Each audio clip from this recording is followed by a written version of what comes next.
Ang tanong ko po,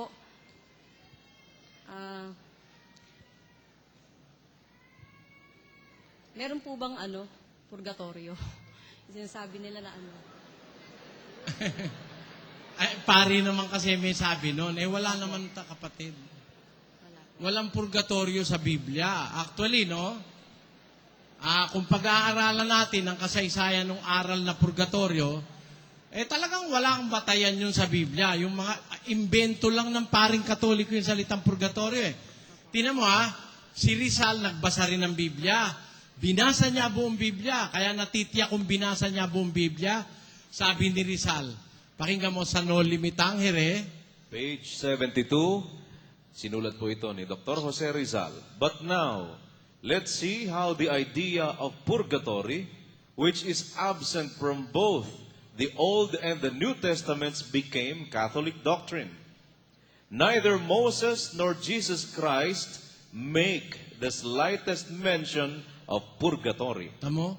Kahit si Moses, kahit si Kristo, walang kahit kapirasong binabanggit ukol sa purgatorio. At kahit sa luma at matandang tipan, walang sinasabing purgatorio. Ibig sabihin, binasa ni Rizal ang buong Biblia. Tinan ninyo, kung tayo ay naniniwala kay Rizal, sabi natin, national hero. National hero, hindi natin pinaniniwalaan. Siya nagsabi, walang purgatorio. Hindi aral ni Kristo, hindi nga inaral ni Moises yun Yun po yan, kapatid. Kaya ako naniniwala, binasa ko rin sa Biblia, walang purgatorio. At yung ideya ng purgatorio, masama ibig sabihin Pakinggan nyo sa katisismong Katoliko, ano ba ang kahulugan ng purgatorio, kapatid na Josel? Ganito po ang sinasabi nila sa aklat na siya ang inyong pakinggan, page 71 to 73, sinulat ni Padre Enrique Demond. Ang purgatorio.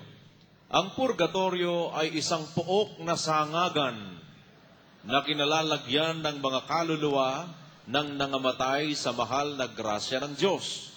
Datapwat, hindi pa nakapagbayad dito sa lupa ng buong pagbabayad sa tapat na katarungan ng Diyos dahil sa mga kasalanang munti o dahil sa parusang may hanggan, hindi pa ipinatatawad.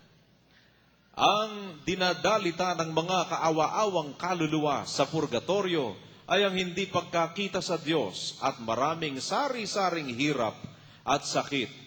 Wala silang magagawa sa sarili nila upang makaalis sa kanilang kapahamakan. Kita nyo?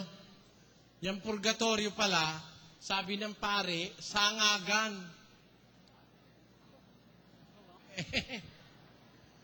Wala naman sinasabing batayan sa Biblia. Daldalang bawal po ng Diyos yan na maniniwala tayo sa walang batayan sa salita ng Diyos. Daldalang. Sa salita lang ng tao. Bawal po yan. Colosas 2:8. Pakinggan nyo po. Kayo'y magsipag-ingat. Baka sa inyo'y may bumihag sa pamamagitan ng kanyang filosofiya at walang kabuluhang pagdaraya. Ayon sa salit-saling sabi ng mga tao, ayon sa mga pasimulang aral ng sanglibutan at di ayon kay Kristo. Ano? Pagka salit-saling sabi lang ng tao, hindi ayon kay Kristo, wala sa Biblia, dapat mag-ingat po tayo dyan. Maliligaw tayo, kapatid. Wala po sa Biblia ang purgatorio.